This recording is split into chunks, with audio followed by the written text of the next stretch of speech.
Hey guys, Lancer here. Hope everyone's doing well. Thanks again for joining me while we look into what will collectibles do if there is hyperinflation. Let's get to it. Because I like to talk about finance and I like to talk about magic.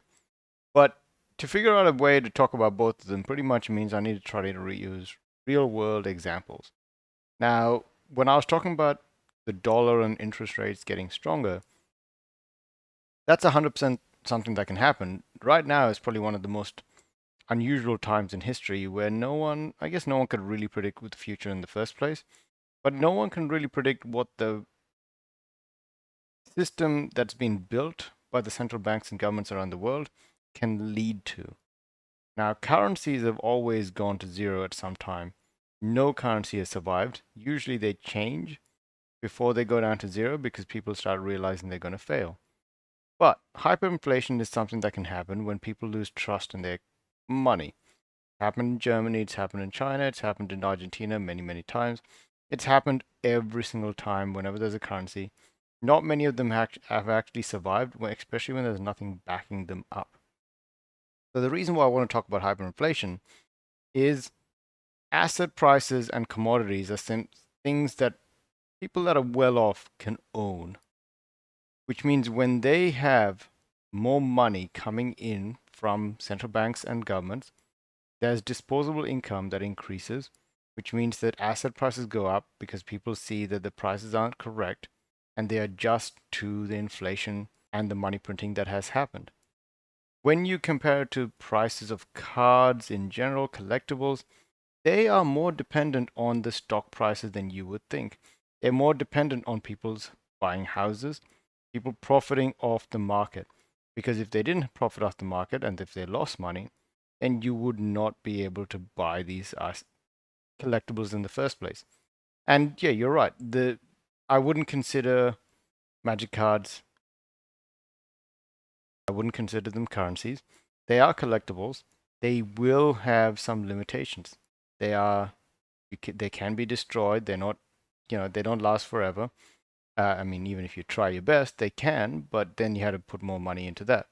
They aren't divisible in the ways that you think of. And more importantly, they're not easily transferable, as someone pointed out. But then again, even silver and Bitcoin probably won't be accepted by my dad. So, or like the general public, because they just don't know what the value is. If I ask someone, hey, if you want this Black Lotus or do you want to buy a chocolate?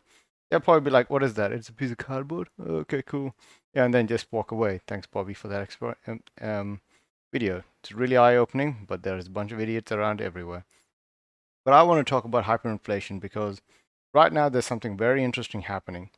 Interest rates in the US are going up.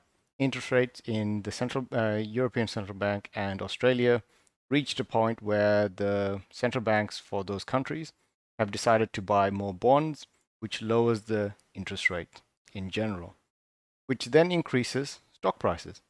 So, if Australia and the European banks have decided to do this, then how long will it be before the US decides that interest rates are bad and decides to go back and do more QE, which will lower interest rates and then continue asset prices to rise?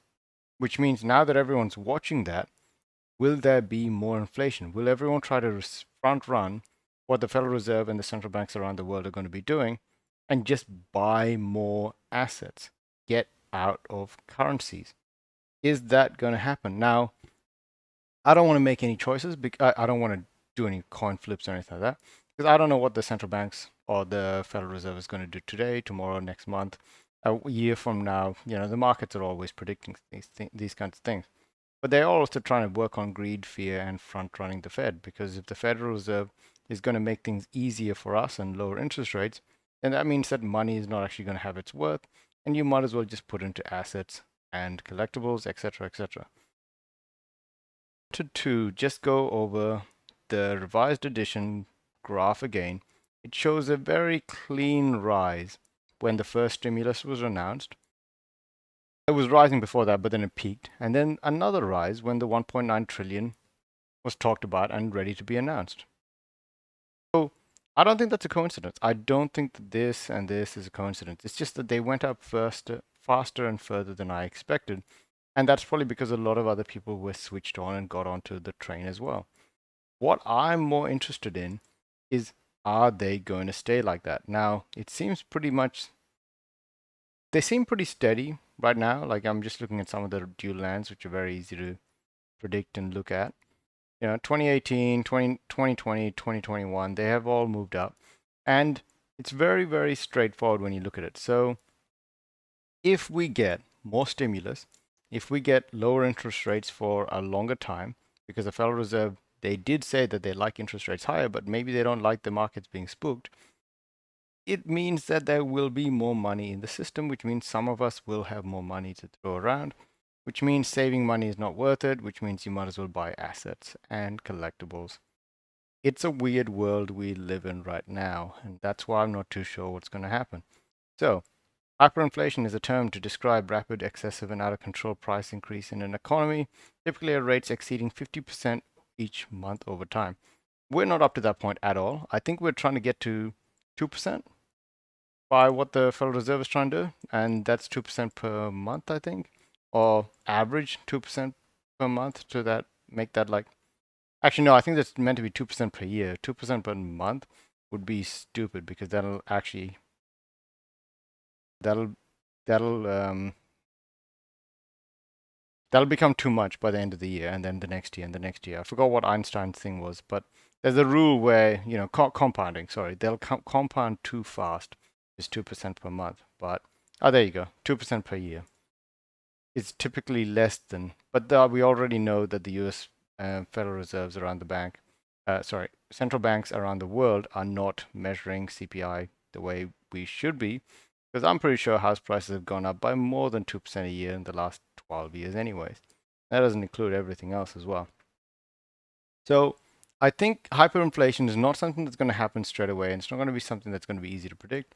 But inflation is happening, and the Federal Reserve and central banks are wanting it at around about 2% per year plus. So if we expect that, then pretty much we know that money is not as worthwhile, which means that people are going to be most of the time trying to front run. The problem is that the Federal Reserve has a lot of things that they can say to try to stop people from getting a bit too excited and really running them. So if people get too greedy, the Federal Reserve can be like, "Whoops, sorry guys, we're going to have to increase interest rates because there's just a huge amount of greed here, and we just don't like where all of this is going." And that's really bad because there's a lot of debt as well. So I think another thing I wanted to show you guys is there's a website called the Fred, which is pretty much the Federal Reserve Bank informations. They normally should, and I don't know why, but they normally should have information on everything. There's just a couple of things that I was unsure of on the website just recently because it said discontinued for M1 and M2 money supply, but now they got the money stock, which I assume is the same thing. I haven't been paying attention for a while. But you can see that in January 2020, February 2020, probably around about March, it started moving fast. There was more money supply being put into the system. And you can actually see that this has now gone up by from 15 million, let's just say 15 trillion, sorry, to 20 trillion. So 25% of the money supply from the US came from the Federal Reserve and the governments in the last 1 year. That's stupid. That pretty much means that everything should have gone up by about 25%. And maybe it will slowly. It'll slowly go up by 25%. As you can see, there's an incremental increase over time. The M1 money supply has also, see, discontinued. I'm not too sure what that means. Has also gone up. April 27th, spiked by a huge amount. That's crazy, actually. That doesn't make any sense. Anyway, I wanted to show you that the money supply has increased, and the Federal Reserve is one of those things, one of those topics that I would actually spend a lot of time looking into if you want to know, if you don't care about investing or anything. You just want to know why things are doing certain things in the financial markets. The Federal Reserve is one place to start looking at. And, also the interest rates and currency rates of other countries are pretty good as well. You can tell quite a lot about what's happening. The hard thing is predicting it, but you can tell what's possibly going to happen, especially when you look at the trends and you can see why it's happening. Then you go crazy because, somehow it just doesn't make any sense. So another thing is other than lowering interest rates and increasing interest rates and doing QE, they can, at some point, fake it to look like they're about to buy stocks. In fact, they actually set up a program in the middle of last year, around about March, to make it look like they were about to go straight into the market to buy stuff, which is why a lot of things started turning around because they pretty much said, well, the Federal Reserve has our back for everything, right? And the problem is that that creates a false sense of security, which can also increase inflation, which can increase inflation faster and faster and faster. So we really had to make sure that in the next like couple of months, inflation scares aren't going to be a big deal. But if the central banks around the world decide to put their lid on it and do QE similar to what Australia and ECB did, and I will tell you guys that the reason why the US dollar is getting stronger and why it had such a turnaround is because on that Friday was when the Australian Central Bank, ACB, and European Central Bank decided to do more bond purchasing, which means that their currencies lost more value than expected, and the US dollar is now bouncing back. The only country that hasn't really spoken about it is Chinese yuan, and I'm 100% sure at some point they're going to want to weaken their currencies, which means they're going to want to print more of it or at least put more of it into the supply, and that's just going to cause more issues over time as well. Another thing to remember is Bitcoin's up again. Another thing to remember is when you get cards like this, if you cannot protect them over time, you're going to have issues as well. And that's something that I'm kind of kicking myself about. It's one of those things that we never think about when you're younger. And it really is unfortunate how many cards I might have destroyed just because I didn't care about sleeves, back when I was only playing since, Ravnica. And yet there were still cards that I thought that I didn't care too much about. Actually, I did have Pokemon back then. Yeah, so if you guys want to know more about this kind of topic, I can keep talking about it forever. I'll finish rambling up now. If you guys enjoy this, please let me know. I didn't really cover anything too specific. Pretty much, if there is hyperinflation, feel free to buy almost anything that isn't staying in the bank. Like don't hold on to cash. You can buy like a piece of rock. Yeah. Actually, you know what? Instead of buying a piece of rock, just buy like land. That's usually a good one. But that's usually not a smart idea. I mean, that's good, but that's when you had to be scared of what the Federal Reserve is going to do because they might panic and just start increasing interest rates. And then everything falls down and whoopsie daisy, we're in a recession or depression. Or right now, what's going on is we might be in a stagflation scenario where we are getting